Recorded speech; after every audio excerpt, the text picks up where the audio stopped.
में प्रोटेस्ट हुआ है वहां पर कई मुद्दों को लेकर, क्या कहेंगे आप? मैं आपको इस पे बहुत स्पष्ट कहना चाहूँगा। कई ये वैज्ञानिक दृष्टिकोण भी हैं कि अगर आप किसी चीज़ को बहुत ज़्यादा दबाओगे तो फिर वो उतनी तेज़ी से उठ खड़ी होगी।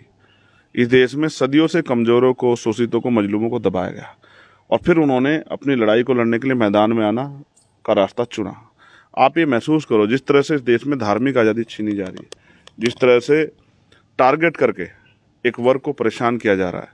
मैं किसी भी हिंसा का समर्थन नहीं करता। मैं तो खुद चंद्रशेखर आज़ाद ने सहारनपुर में निर्दोष होते हुए 16 महीने की जेल काटी और जो पीड़ित था उसी को आरोपी बना दिया गया, मैंने देखा। और मैं फिर कहता हूँ, कोई भी हिंसा होती नहीं, उसके पीछे बहुत सारे कारण होते हैं।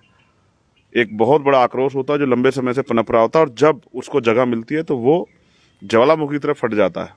आज भारत में मुसलमानों के अंदर, सिखों के अंदर, जैनों के अंदर, बुद्धिस्टों के अंदर और शेड्यूल ट्राइब, आदिवासी और शेड्यूल कास्ट के अंदर ये एक भावना पैदा हुई कि इस देश में बैठी कुर्सी पे बैठे लोग, चाहे वो अधिकारी कर्मचारी हो सरकार के, चाहे वो नेता हो, चाहे वो सरकारें हो, चाहे वो कोर्ट हो, वो उनको न्याय नहीं दे सकते।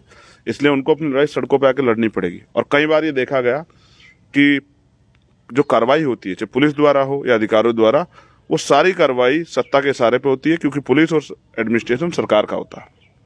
तो मैं चाहता हूँ, हल्द्वानी में जो अन्याय हो रहा है, सबसे पहले तो उस पर रोक लगनी चाहिए, लॉ एंड ऑर्डर वहाँ मेंटेन होना चाहिए। जिस तरह सरेआम गोलियां मारी जा रही, ये कोई कानून नहीं है। अगर किसने अपराध किया तो उसको कोर्ट सजा देगा, पुलिस सजा देने वाली नहीं होती है। और मैं फिर कह रहा हूँ, इस घटना की अगर सीबीआई जांच कराई जाए या न्यायिक जांच हो तो शायद दूध का दूध पानी का पानी हो जाए कि किसने बवाल किया और कौन बवाल में शामिल है, या किसने जानबूझ के एक प्लान करके बवाल करा। इसलिए मैं फिर कहूँगा, हर वर्गों के अंदर आज आरएसएस और भाजपा के लोग हैं जो आरएसएस भाजपा के इशारे पे काम करते हैं। इसलिए मैं बहुत जिम्मेदार से कह रहा हूँ कि मैं कोई भी घटना अचानक नहीं होती, उसके पीछे कोई प्लान होता है। और वो प्लान कोई भी करे, चाहे ये पक्ष करे या वो पक्ष, उसकी जांच होनी चाहिए। निर्दोष लोगों पे कार्रवाई ना और दोषी बचे ना। इसलिए मैं बहुत स्ट्रांगली कहूँगा, मैं उस घटना को कंडम करूँगा और ऐसी घटना नहीं होनी चाहिए। लेकिन मैं अधिकारी कर्मचारियों से भी आग्रह करूँगा कि वो भी सरकार के इशारे पर इतने गलत तरीके से इतना गलत व्यवहार ना करें कि जनता में उनके प्रति जो विश्वास है वो खत्म हो जाए। क्योंकि ये न्याय का विश्वास ही है। जो अधिकारी जो वर्दी देखते ही, पुलिस की वर्दी जिस पे शेर का निशान होता है सर पे टोपी पे, उस वर्दी को देखते ही गरीब, कमजोर, शोषित मजलूम के दिल में ये हिम्मत बनती है कि अब मेरी रक्षा सुरक्षा होगी।